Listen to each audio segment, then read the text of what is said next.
has just released one of the biggest emails, or I guess mails, I've seen of all time, with all the new update information of what's going to be coming to the game over the next couple of days, probably next couple of months at the max. And you can see, I'm scrolling, there's a lot of stuff here. So today I'm going to break down the mail, all the new stuff coming to the game, what I think of it, and what does it really mean for the game, plus how can you prepare for it. So if you're interested in all the new stuff coming to Rise of Kingdoms very, very soon, you need to stick around till the end of the video. Now, let's just start off by getting into the mail itself. I mean, this is going to be a bit of a longer video just because of how much stuff there is. I don't really have time to waste. And we'll just start off with the first thing, and it is including Chapter 2 of the Rise of Kingdoms Global Civilizations collab project, and their plan is to relive the wonders of civilizations across thousands of years.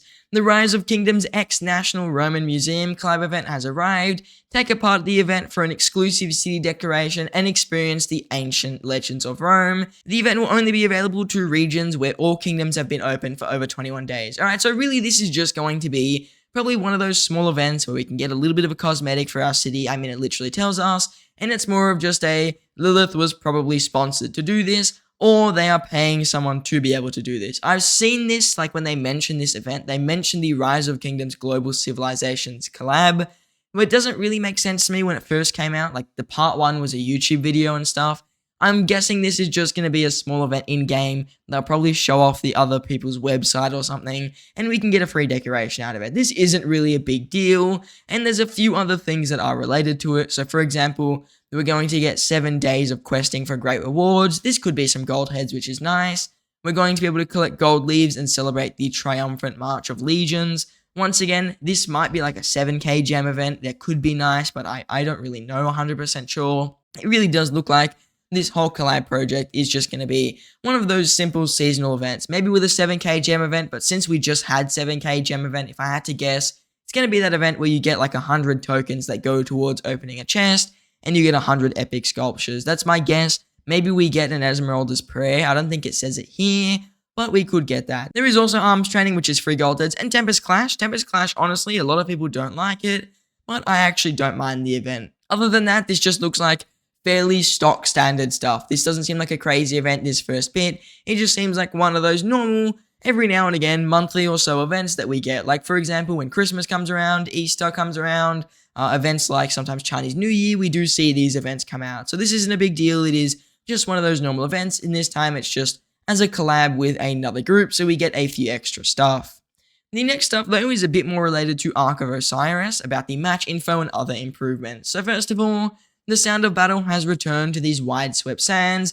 The Osiris League Grand Finals have begun once more. We already know this is happening, and they're going to ask who should get the trophy. So first of all, there is some delay going on. So from now on, anyone spectating live streams will be delayed by 5 minutes, which is pretty good, honestly. And that means anyone also spectating the battles will have a 5-minute delay. This is just going to make sure that because of the new hiding everything on the map with the whole entire like fog system, the delay will just allow it so that there is no real cheating going on. Also, equipment and armaments at the start of the Osiris League Grand Finals. All participants will be provided with equipment and armaments to use. They'll be recalled at the end of the Grand Finals. I mean, that's nice as well. That means equipment and armaments won't be too pay to win in the Grand Finals.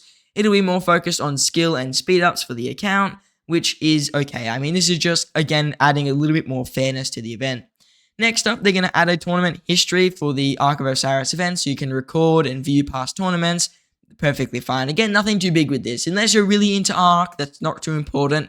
And the first two things here also are not important. But as we get to the fourth point and beyond, this is where we can see some of the more crazy stuff. Starting off, we're going to get a new KvK event. It's going to be the Shifting Gears, and the Pioneer event is going to come soon. If I'm going to guess, 2 months from now at the max. The first of all new features in this story, there's going to be a commander revamp. This is the first point. Revamping a commander allows them to lend or lead a skirmisher/artillery troop and learn a new active/expertise skill. So this is a little bit confusing right now. The skirmisher and artillery troops don't make a lot of sense, and I'll talk about them a bit later. But learning a new active skill could be crazy, and learning a new expertise skill, not as crazy, but is still interesting. I'd be very interested to see how we could merge Commander's active skills. I mean, imagine a Zhuge Liang with like a YSG's active skill. That's like a triple AoE, it'd be ridiculous. Or imagine YSG with Zuja's active skill. You're going to get the massive skill damage and Zuja's active skill, and then you can put him behind a commander like Herman or something. That could actually be a little bit crazy. So I'm interested to see where that KvK goes. Hopefully it doesn't really end up like the Siege of Orleans KvK, where it's just a whale fest, but it might end up like that, especially with the expertise skill. The next thing coming in this KvK are shifters. These new units will redefine the way you approach range combat. If a revamped commander is the primary of a troop, all the troops' units will be automatically converted into shifters. Shifters have the same base stats and attributes as Siege, but half the load. They do not counter and are not countered by any units. So really, shifters are a type of troop where you're just going to be able to be a normal ranged player, if we're being fully real, just without the massive disadvantage of being destroyed by every troop. That is a very, very nice thing to have. I expected range to get something better in the future, some better troop type. Maybe this is Lilith's way of testing how a different type of troop could work, maybe across all boards, not just Siege being ranged, but maybe other commanders also touching into it. It could be interesting. So this is definitely more of a test, I would say, this KvK at least, to see how different types of troops would work if they want to bring ranged commanders really into the game. Also, we've seen here there's another bonus conversion. If a revamped commander is the primary commander of a troop on the map, certain bonuses from equipment and talents, and formations, armaments, and technologies, and the museum and city themes will be converted into bonuses for shifter units.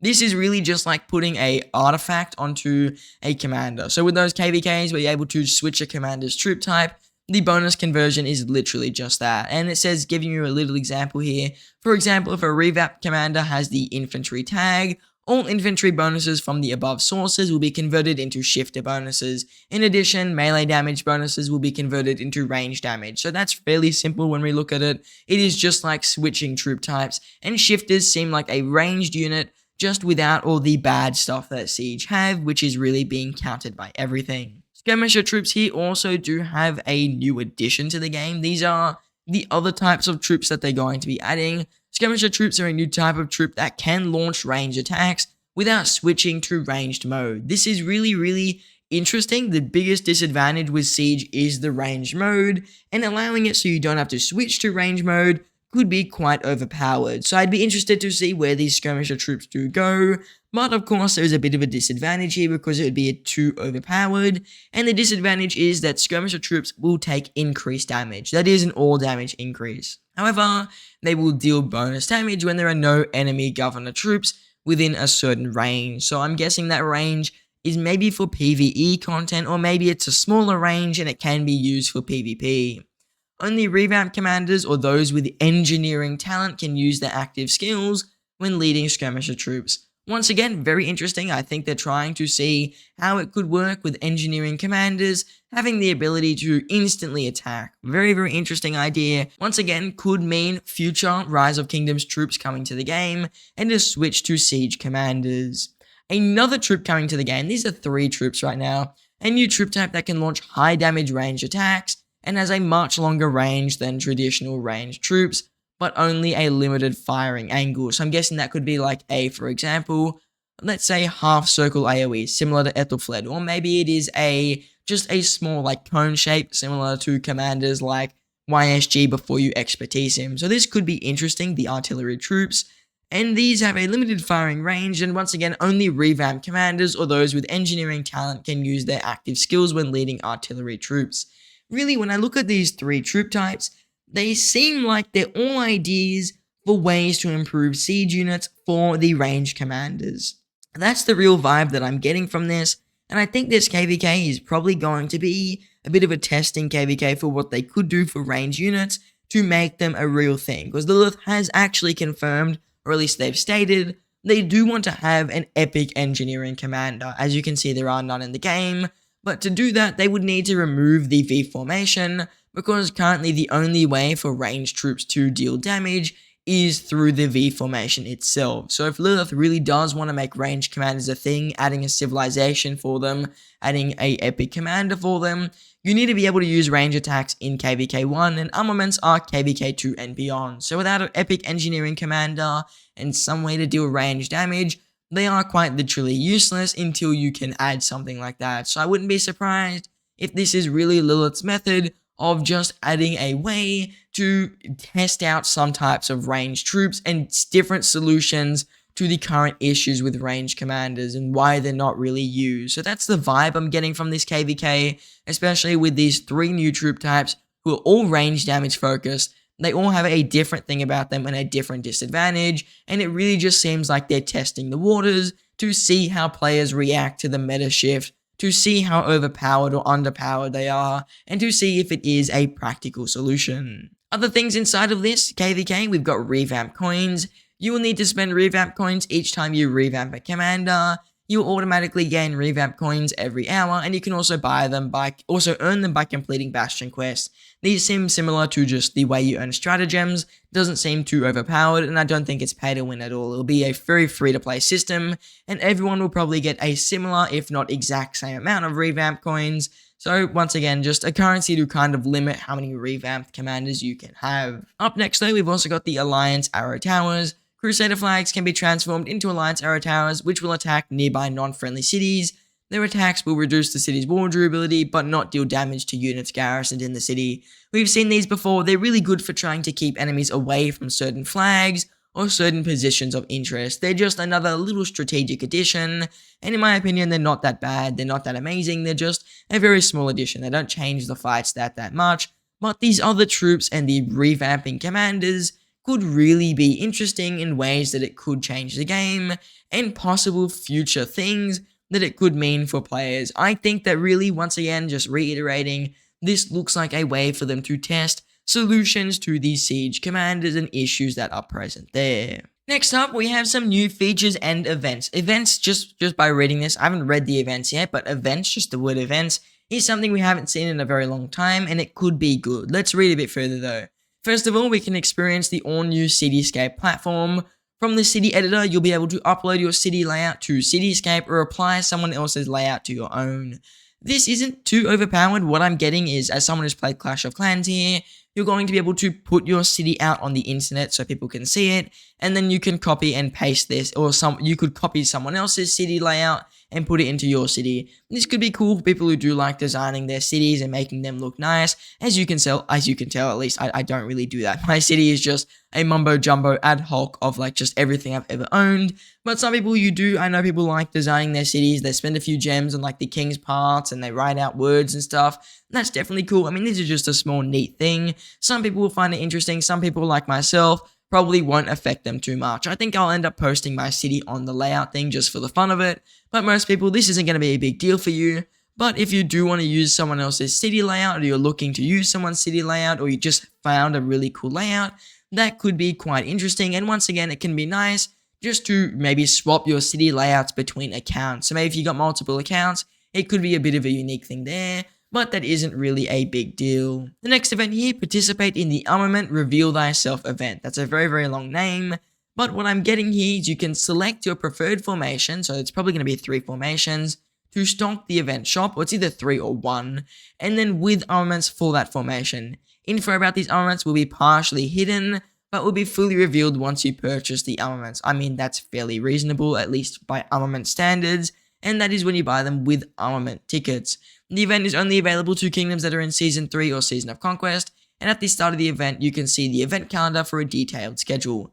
If this counts as an event, it's not really an event, it is just another one of those, like, if you've seen the blacksmith event before, where you pick a blueprint and you can just buy it with hammers. That's the vibe I'm getting here. This doesn't seem like a big event. It doesn't look like an actual event. It just seems like a quick way to get a little bit of money or just give out a few small rewards for free. So this doesn't seem too interesting. I mean, when you put events, it should just be new features and a little bit of gambling on the side. That's the vibe I'm getting. It doesn't seem like it is an actual event. Next up though, number 3, the Recruitment Plaza has been launched. Kingdoms in Season of Conquest can publish recruitment ads in the plaza, which can be viewed and filtered by potential immigrants. Alright, so really this should just be new features and one not very event. So the new feature, Recruitment Plaza, looks interesting. I know a lot of people ask me, where can I find kingdoms? I'm looking for a kingdom. Here's my power and kill points. And I'm like, I don't really have a big good answer for that. My Discord server has some stuff to do with looking for kingdoms. Chiskel's does, I know that Fleischer's server does, and even the Rise of Kingdoms official does. but really when it comes to finding a kingdom, it is difficult to do it inside of Rise of Kingdoms. So this is just a way to kind of consolidate everybody onto one platform. I think that if a lot of kingdoms use this recruitment plaza, which I guess they would, we could see a pretty big switch to people actually posting on these plazas. And we may even see jumper groups being posted on there if that's something Lilith decides to promote. Depending on restrictions and stuff here, we may still see Discords getting quite a few posts and a lot of people still using Discord, but Recruitment Plaza looks like it can be a pretty interesting way to get people to come to your kingdom, and in Season of Conquest, it is more important than ever because there are thousands of kingdoms, so it's very difficult to find a good kingdom or one that kind of meets your requirements. So that means kingdoms can post ads, which I think is actually pretty good. It's probably the most important out of the three things they've spoke about here, just because a lot of players who don't have Discord struggle to find kingdoms, so definitely a fairly nice addition. Next up, we have some SOC story improvements and more museum updates. First of all, we're going to get exhibits for Guan Yu and Leonidas. I mean, that is to be expected. I didn't think they'd come this soon, which means that we are going to be doing, well, at least I'm guessing, what Lilith said. Lilith is saying that we are going to be getting lots of relics in a very short period of time. That's really what they're giving off here.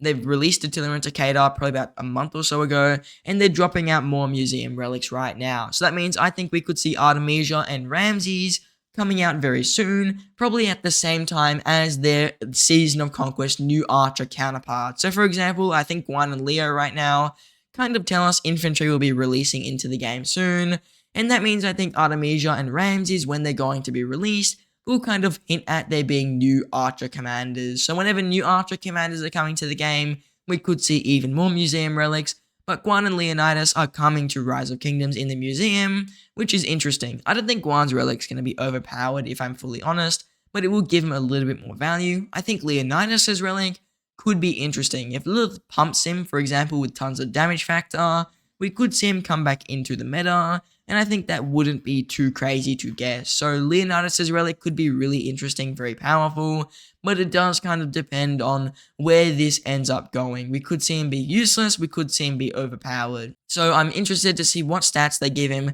how strong he does become, or if his relic will be like Attila Takeda. It's like 7-8% of stats on Attila, and then like 20% on Takeda. It's an upgrade, but it's not going to make Leonidas meta. But even Attila Takeda, I think they didn't need the stats as much as Leonidas does. So Leonidas might be getting a buff similar to that of Minamoto with like 40 to 50% of stats, which could be insane. So I'm definitely interested to see what Leonidas does receive, because out of all the commanders in the museum, he's one that I would have actually picked out to give a relic. I mean, Attila Takeda, they're strong, they don't really need it. Leonidas, he's garbage, he definitely needs the relic, so I'm interested to see where that goes. I think Guan's going to get like 5% infantry defense or 5% infantry attack and like 3% march speed, but Leonidas could be getting some really beefy stats. On top of this, we're going to see new museum relic levels for Thutmose, El Cid, and YSG. That is pretty nice to see. I don't know why we're not just going to do infantry commanders with the infantry relic.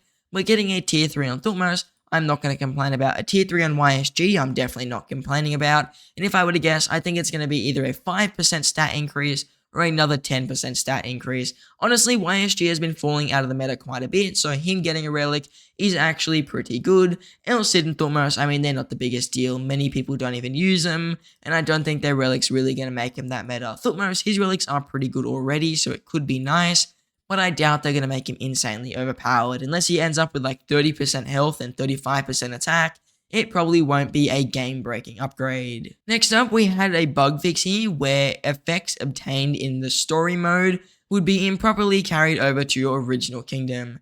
Namely, effects obtained from seasonal strategies in the King of the Nile story, effects obtained from stratagems in Storm of the Stratagems, and effects obtained from Alliance directives and personal directives in Tides of War story, and effects obtained from artifacts in Warrior Unbound story. I don't really know what these effects could be, it is a little bit confusing. I think what they're saying is some of the buffs from these KvKs were being carried into the home kingdom. So for example, if you were doing Warriors Unbound and you had the artifacts, you could make a troop type in your home kingdom switch troops. That's the vibe that I'm getting from this. I'm not 100% sure, but that is what I'm trying to take away from it. I personally haven't experienced or seen these bugs, So if you have, do let me know. But from what I'm telling is there was just a bug with people keeping buffs from their KvK, and Lilith has just fixed it. But that isn't really a big deal, because once again, Home Kingdom is really just a recovery place, so this isn't going to change too much. But it is always nice to polish out all those bugs, and it does show that Lilith definitely still cares about the game. Next up, we got an update to the Lost Kingdom Barbarian Keeps, and these will take effect on the 2nd of July is what I can see here. So first of all, they added a new keep difficulty level to challenge. They also added animal bones to the Bloodfist Barga's loot table, which is really just a way to drown out any of the good things because no one cares about animal bones. They also added a new keep resource center. These resource centers will expire after a period of time, but new ones will regularly spawn. If your alliance defeats Bloodfist Barga, your alliance will automatically occupy the Keep's Resource Center. Your troops cannot be attacked while gathering from a Keep's Resource Center occupied by your alliance, and higher level keeps will spawn more resource centers, and those resource centers will have greater resource reserves. This is actually much better than those dumb animal bones. Resource centers, what I can tell, are going to be like, for example, your alliance gold node. That is what I'm getting out of this, and that's definitely nice. Adding more ways to get resources, especially without being attacked in KvK, is great. No one's going to complain about that. And considering there's lots of barbarian strongholds and stuff across many places in different kingdoms, I think adding a resource center whenever you beat the boss is definitely a cool idea, and it can definitely be pretty fun. So I don't think anyone's going to be complaining about free resources.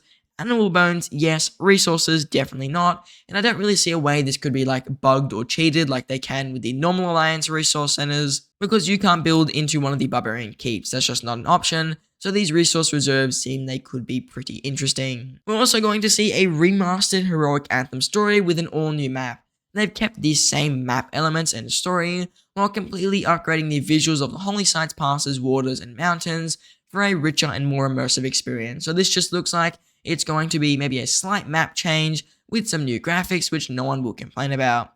They also updated the Great Ziggurat and Citadel rules. If the Great Ziggurat and its citadels are occupied by two different alliances, but the alliances are in the same coalitions, the citadels will not attack the Great Ziggurat's defenders. That is just a small optimization. That's pretty nice. I've seen a few screenshots of like allied kingdoms accidentally killing like 200,000 troops because someone was standing in the citadel. So that's definitely a nice thing, and I don't think anyone's going to complain about that.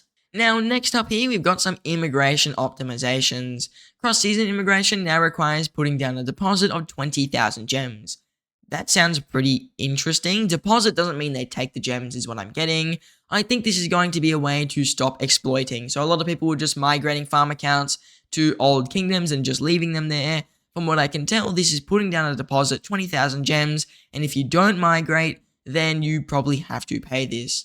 Once you receive eligibility to immigrate to a kingdom, a deposit of 20,000 gems will be deducted from your account. If you don't receive eligibility, you will not need to pay a deposit. So this maybe means that if you don't receive the ability to migrate, you won't have to pay the deposit, or if you don't sign up to migrate. Once you finish immigrating to the kingdom, your deposit will be refunded to you, and if your immigration eligibility expires and you still haven't migrated, your deposit will be lost. This is definitely a good thing. This is saying that if you're migrating back to KvK 2 or KvK 3 and you aren't going to actually go to the kingdom and you're just trying to screw the kingdom over, you will instead lose 20,000 gems. Is this going to stop it from happening? Probably not. People with farm accounts that have gems will still just spend the gems because no one cares about their farms. But it definitely is better than just having a bunch of players fake migrating to KvK 2 kingdoms so they perform worse in KvK 2.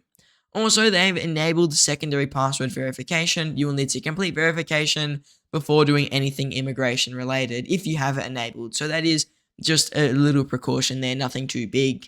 Also, governors with less than 10 million power are not eligible for cross-season immigration. Once again, this seems like a way to combat people just using their farms to just block off kingdoms. Still though, people who are higher power farms, I mean, an 11 million power farm is not that big of a deal. So someone with like a 12, 11 million power farm, which has 20,000 gems on it, which isn't too rare, will probably still block that migration. But this isn't a very bad idea, and I think it can work. But it can be bad for players who actually want to migrate and don't have 20,000 gems. We'll have to see where this goes when it actually becomes effective in-game.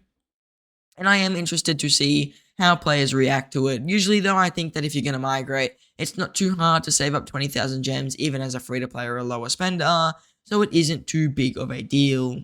Also, they've lowered the power limit for cross-season immigration from 100 million to 85 million, so that means no more massive accounts, or at least super massive accounts, into KvK2, since 85 million compared to 100 million is a really big difference in terms of troop numbers. Now, the last things here, these are just going to be other changes, and there are about 11 of them, so we'll just skim through them. First of all, they updated the description of Liu Cho's expertise above all kings.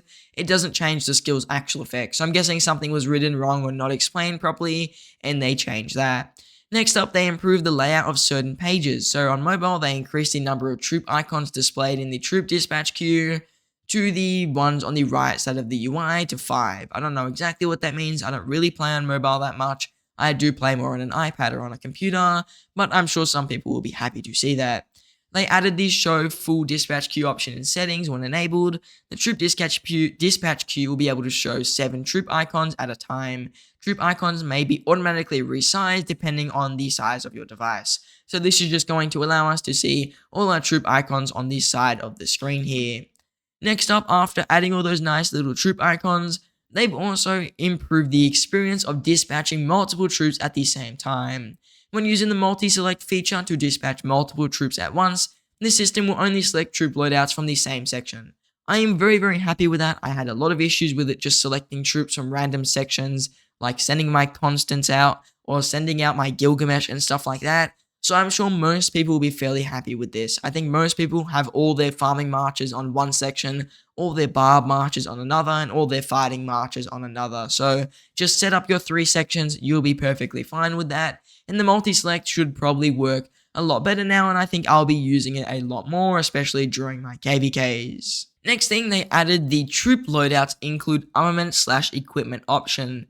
In settings, if disabled, whenever you load a troop loadout, it will no longer load its equipment/armament setup. Really, this is just a bit more customization, so if you need to remove equipment from a troop, or you don't want to use a troop with a certain pieces of equipment or whatever, you can just send them out of your city with no equipment on them. So if you're sending something into a garrison or a rally, and you still want to have the equipment for whatever reason, you can toggle it off, and that means your troops will leave your city without their equipment on and without their armaments on. I don't see a big use for this, but there can be some players who benefit from this, and once again, it just seems like a quality of life change. They improved the transmog feature. Really what they've done is the first time you transmog, you won't need to spend a lot of brushes on the city, and after the update, anyone who's done a transmog like me, I'm sure a lot of people watching have, we will get a few brushes back. That's not really a big deal. Next up, they improve equipment security. If you've enabled secondary password verification, you need to complete verification with your secondary password to forge, refine, awaken, or dismantle legendary equipment. That's fine. They've also improved alliance management. They've added new rules for automatic alliance disbandment and automatic alliance leadership transfer. See the alliance page for details. I'm sure this is just going to be a small thing. Alliance officers can now modify the garrison captains of buildings in Kingdom Lost Kingdom map. That is nice. Alliance officers can now see if a given alliance member, including the leader, is online. That is nice. And then after your kingdom enters the Season of Conquest, a random blueprint fragment chest, engineering or legendary quality, will be added to the VIP shop. So those seem like small changes right there. They've also added a new narrative content to various parts of the game. That just seems like it's going to be boring. You may now gift golden apples to commanders directly from your commander page. That's nice. It just means we don't have to wait for them in the city. And this is just good since there's more commanders in the city. And that means that we'll be able to give golden apples without having to wait for them. They also redesigned the layout of the Road of Glory page. I don't really know what that means, but I'm sure it's just a small thing. And they optimized the rules text for certain events and improved readability. That is nice once again. So most of these changes just seem like they are kind of small things. Now that is all for today's video. We've gone over absolutely everything, and if you found my insights useful or you just found reading through the mail a little bit more entertaining, please do consider subscribing to the channel. It very much does help when people do subscribe, and I very much appreciate it. Now I just want to say thank you all for watching, and I hope to see you in the next one.